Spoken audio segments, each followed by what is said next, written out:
Bonjour à toutes et à tous, c'est Emmanuel Coria. Dans cette vidéo, je vous propose de voir dans Photoshop comment réaliser une affiche de cinéma. On va faire à peu près celle-ci, et bien sûr, je vous mets tous les liens des images dans la description. Encore une fois, c'est un tuto pour les personnes qui connaissent déjà un minimum Photoshop, parce que je passe assez rapidement sur certaines notions.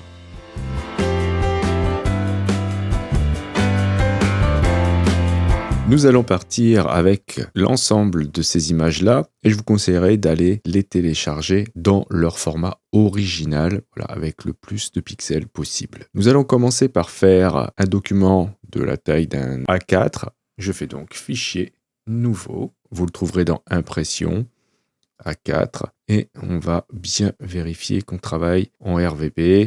Alors pour la retouche, on peut se mettre en 16 bits, c'est plus intéressant. Et dans les options avancées, vous pouvez choisir le profil colorimétrique que vous souhaitez, soit du Adobe RGB, soit du Pro Photo si vous voulez avoir beaucoup de couleurs pendant votre retouche. Par contre, les images que l'on va importer sont en sRGB puisqu'elles proviennent d'Internet. Donc, je peux me mettre ici, allez, en Pro Photo, pourquoi pas, et valider en cliquant sur Créer. Je vais commencer par importer et incorporer, c'est important, l'image de fond qui sera celle-ci. Je vais l'agrandir un peu. Alors, petit rappel, lorsque vous faites une importation dans Photoshop, Photoshop vous propose automatiquement un objet dynamique. C'est pas plus mal. Alors, je vais le mettre plutôt comme ça. Voilà, je vais le mettre comme ça, on verra si je le redispose ou pas. Je vais importer ensuite cette image-là. Je vais l'agrandir. Ce sera le personnage principal de l'affiche. Je vais le détourer. Je vais faire appel à la commande sujet. Peut-être que je vais demander à faire le calcul dans le cloud. Si vous n'avez pas la dernière version, eh bien, vous le ferez depuis votre ordinateur. Si vous avez la nouvelle version, vous pouvez prendre un des trois outils ici si vous voulez avoir rapidement accès à l'option cloud si ce n'est pas réglé comme ça dans vos préférences. Et vous cliquez sur sélectionner un sujet. Une fois que la sélection est réalisée, j'ajoute un masque de fusion. Je vérifie que c'est à peu près bon. Je peux corriger rapidement les cheveux après avoir sélectionné le masque dans Sélectionner et masquer avec le deuxième outil qui permet d'améliorer les contours. Je vais passer dans les cheveux rapidement.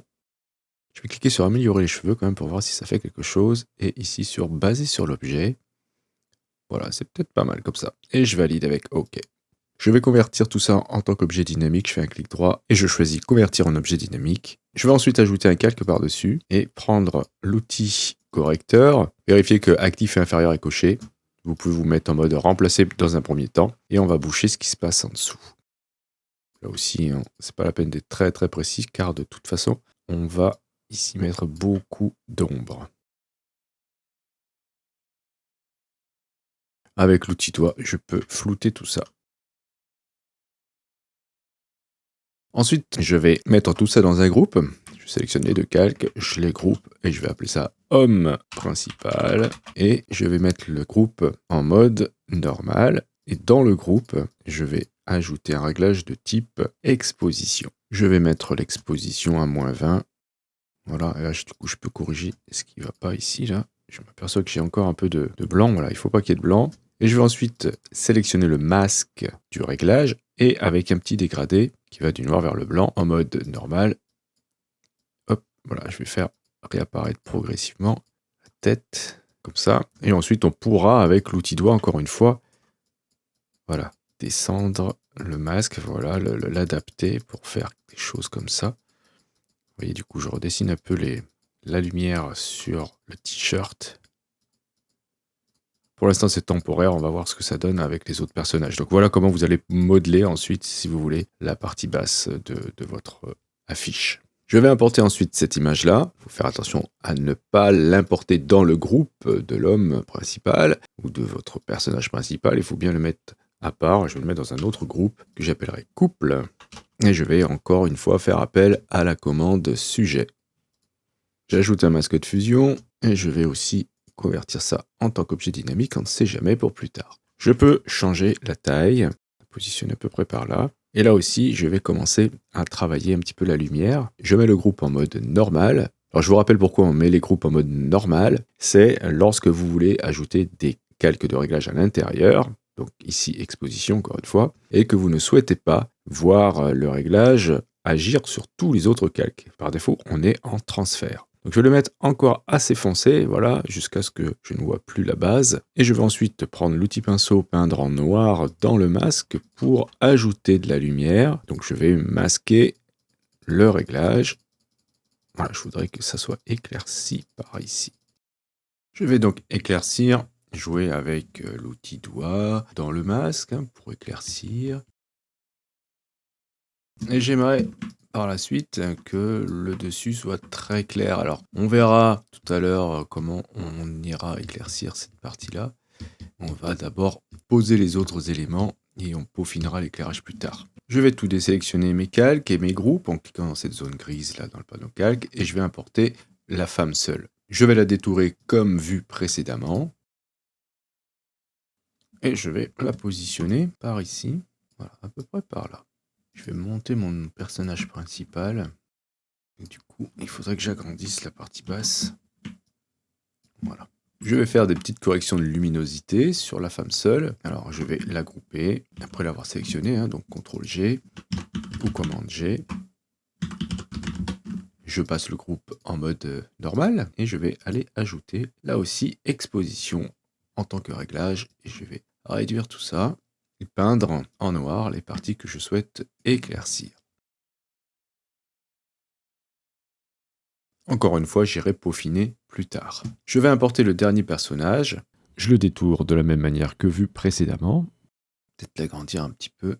Grouper le personnage. Mettre le groupe en mode normal, bien sûr. Mettre à l'intérieur, encore une fois, un réglage de type exposition pour régler la luminosité. Et ajouter de la lumière.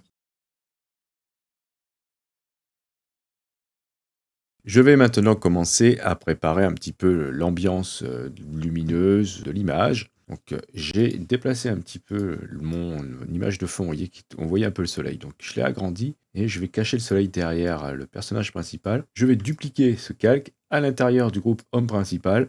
Voilà, je voudrais mettre en fait le soleil dans un de ces verres de lunettes. Donc je vais créer un masque de fusion noir en maintenant Alt enfoncé ou Option sur Mac et en cliquant sur l'icône Ajout de masque de fusion. Et je vais peindre en blanc, en mode normal, dans la lunette, alors à peu près à la taille du verre. Ok, donc évidemment là je ne suis pas ajusté. Alors ce que je vais faire, c'est que je vais désactiver ici le lien qu'il y a entre le masque et le calque et déplacer que le calque après avoir cliqué sur la vignette, bien sûr. Je vais le positionner comme ça. Ok, ça m'a l'air pas mal. On voit les nuages, mais ça me dérange pas, ça me paraît pas mal. J'aimerais ensuite ajouter au-dessus de notre fond un petit effet d'étincelle et de flamme, comme s'il y avait un incendie derrière. Donc je vais importer l'image voilà, du feu avec les étincelles.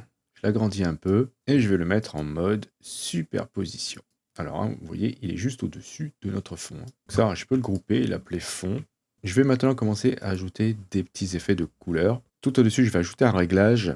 Faites attention de ne pas le mettre dans un des groupes, c'est pour ça que j'ai tout désélectionné mes groupes. Un réglage de type courbe de transfert de dégradé. Et le dégradé que je vais utiliser, c'est un dégradé qui est à peu près comme ça. Je l'ai sauvegardé, il est là. Voilà. Donc ce sera à peu près ça. Vous voyez, j'ai plein d'arrêts de couleurs qui vont du blanc en passant par un orange au milieu. Ensuite, progressivement, on va vers le violet. Donc voilà, essayez de faire à peu près la même chose. Pas obligé de faire exactement pareil que moi. Et sachez que là, vous avez évidemment les couleurs qui vont se poser en fonction de la luminosité de votre image. Donc on n'aura pas forcément le même résultat non plus, puisque ça s'adapte à la luminosité. Le but ici, c'est de trouver une ambiance un petit peu chaude, avec dans les ombres un peu de violet. Ensuite, qu'est-ce que j'ai fait? J'ai ajouté à nouveau une copie de notre fond tout au-dessus de notre réglage, que j'ai agrandi pour que ça prenne toute la place. Et je l'ai mis en mode densité linéaire moins ajout et j'ai mis le fond à 10%. Et pour couronner le tout, je vais ajouter par-dessus un réglage de type correspondance de couleurs et je vais aller choisir là-dedans Crisp Warm Look. Voilà, ça nous donne quelque chose de très orangé. Alors évidemment, c'est très orangé, du coup un petit peu trop. On peut corriger maintenant avec l'opacité de nos calques. Donc là, la courbe de transfert, je vais peut-être la baisser un petit peu de moitié.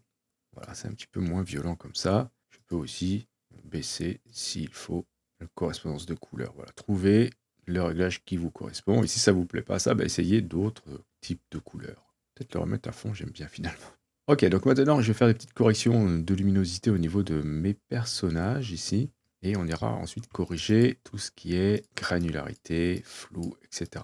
Donc là, je vais d'abord m'intéresser au couple. Et je voudrais peut-être corriger un peu la luminosité du bras ici qui n'est pas super.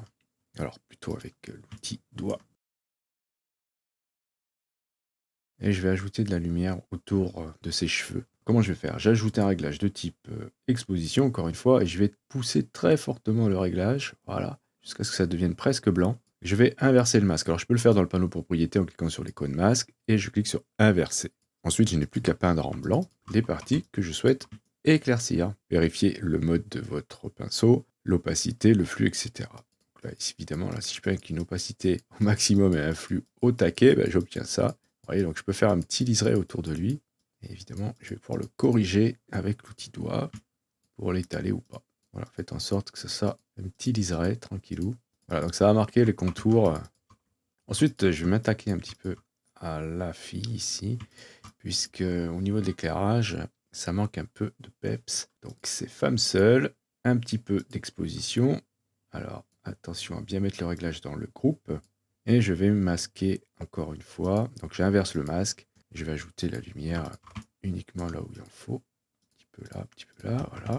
Et estomper un peu l'opacité. Il faut que ça soit conforme à ce qu'on a là. Alors on peut, si on veut, travailler la luminosité et voir un petit peu comment ça se comporte par rapport à tous les calques, ajouter tout en haut un calque gris de type couleur unie, par exemple, gris, que vous mettez en mode saturation. Et là, vous allez pouvoir voir uniquement la luminosité et vous apercevoir si c'est correct ou pas. Et là, je m'aperçois que c'est peut-être un peu fort au niveau du couple. Je ne suis pas vraiment sûr encore de ça. Bien, je vais ajouter quand même un peu de liseré autour des cheveux de la femme seule. Comment? En ajoutant encore une fois un réglage de type exposition. Oui, je travaille beaucoup avec exposition pour ce tuto. Je vais le mettre à assez fort. J'inverse le masque encore une fois et je vais peindre en blanc dans le masque pour éclaircir. Alors les cheveux sont pas super, je suis d'accord, le détourage n'a pas été extra. Et la qualité des images entre elles est assez disparate. Donc on va faire avec. Ok, donc après je peux désactiver le calque gris pour voir ce que ça dit. Et je vais faire pareil pour le monsieur tout seul.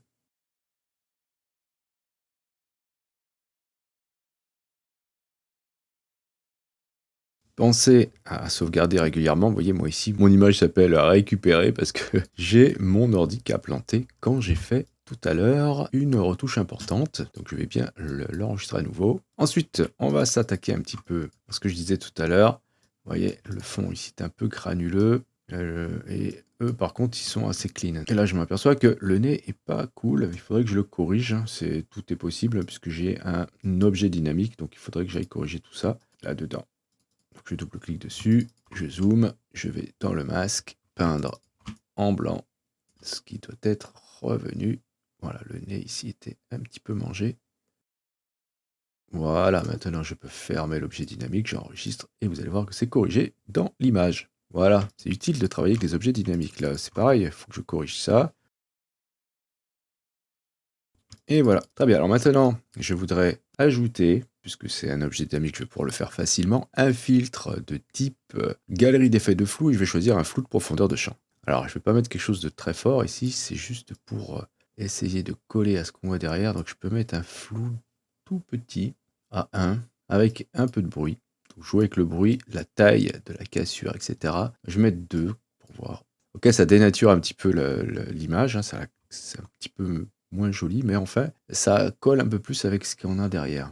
Je vais peut-être aussi travailler un peu le personnage principal en termes de luminosité. Je vais ajouter un réglage de type, encore une fois, exposition, booster fortement l'exposition, inverser le masque et peut-être éclaircir un peu l'épaule, là, les cheveux. Je vais dupliquer le personnage principal, enfin le calque du personnage principal, pas le groupe, et je vais lui ajouter un petit filtre d'effet de galerie de flou de profondeur de champ, là aussi, avec un petit flou léger de 15 pixels, voire plus. Tiens, je vais mettre 20. Et je valide. Je vais peut-être ajouter un petit peu de grain aussi, léger, et je valide avec OK. Ensuite, je vais ajouter un masque de fusion sur le calque, l'inverser et peindre en blanc les parties que je souhaite pouvoir flouter. Vous voyez les cheveux, ça lui redonne un petit côté comme ça. C'est intéressant de flou. Je vais même en mettre un peu sur le front, là, comme si on avait des espèces d'effets de turbulence de chaleur. Alors j'aurais pu masquer directement l'effet dans le masque de filtre ici. Mais c'était peut-être pas la peine du coup de dupliquer mon calque. Il aurait fallu que je fasse juste une inversion du masque et j'aurais été faire ça. Mais vous voyez, ça donne pas tout à fait le même résultat. C'est pour ça que j'ai pas fait ça. Donc je vais revenir en arrière, c'était juste pour vous montrer. Ne le faites pas. Je vais ajouter un texte, le titre du film. Donc Heatwave. J'ai utilisé la police Bebas New, je sais pas comment ça se dit. C'est une police que je suis allé trouver dans les Google Fonts, il me semble.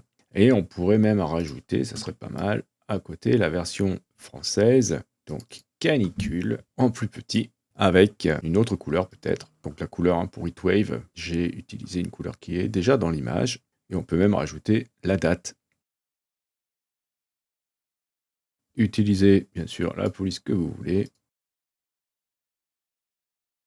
Bien alors, j'aimerais juste maintenant pour fignoler, ajouter quelques petits effets ici de chaleur. Je vais pour cela utiliser le calque de fond qu'on avait rajouté par-dessus en mode densité linéaire moins ajout. Je vais le mettre sous le texte en le dupliquant bien sûr et je vais le mettre cette fois-ci en mode normal avec le fond à 100%. Et voilà, ça me fait une autre affiche. Non, je rigole. On va ajouter un masque noir et dessiner en blanc dedans, voilà, quelques zones, voilà, comme cela. Hop, hop, hop. Très bien. Ensuite, je vais prendre l'outil doigt et je vais faire des espèces de vagues dans le masque pour recréer. Voilà, vous voyez, on arrive à faire des choses intéressantes avec l'outil doigt lorsqu'on pousse des pixels comme ça. Le but étant voilà, de créer une espèce de petite vague de chaleur ou voilà, quelque chose qui pourrait nous faire sentir cette chaleur. Après, bien, il reste à peaufiner les petites choses. Vous voyez ici, c'est très pixelisé. Le détourage aussi n'est pas super. Donc, il y aurait encore beaucoup de choses à faire si on voulait vraiment faire du travail professionnel. Là, c'est vraiment du travail plutôt amateur. Et en tout cas, voilà ce qu'on peut faire avec des petites photos trouvées sur Internet. Voilà, après, petite correction des cheveux, je n'ai plus cet effet de halo et j'ai quand même un peu plus de définition dans les cheveux. Finalement, je préfère cette version-là. Je peux aussi corriger ça, là, l'espèce de vague, voilà, pour que ce soit un petit peu moins... Voilà, je voudrais qu'il y ait quand même un peu de contraste dans le fond des persos ici. Et je vais m'arrêter là parce que c'est sans fin. Tant qu'on n'a pas trouvé ce qu'on souhaite vraiment, eh bien on peut continuer indéfiniment la retouche. Donc voilà pour ce petit tuto. Je vous remercie d'avoir suivi cette vidéo. Si vous avez des questions comme d'habitude, n'hésitez pas à le faire dans les commentaires. Si vous souhaitez soutenir cette chaîne, vous pouvez cliquer sur j'aime, c'est hyper important pour le référencement. Si vous souhaitez aller plus loin, vous pouvez cliquer sur le lien Utip présent dans la description. Je remercie sincèrement toutes celles et ceux qui l'ont déjà fait. Et si vous n'êtes pas abonné et que vous souhaitez le faire, vous pouvez cliquer sur abonnez-vous. N'oubliez pas la petite clochette pour être averti des prochains cours, des prochains tutos. Justement, on se dit à la prochaine pour un autre cours ou pour un autre tuto.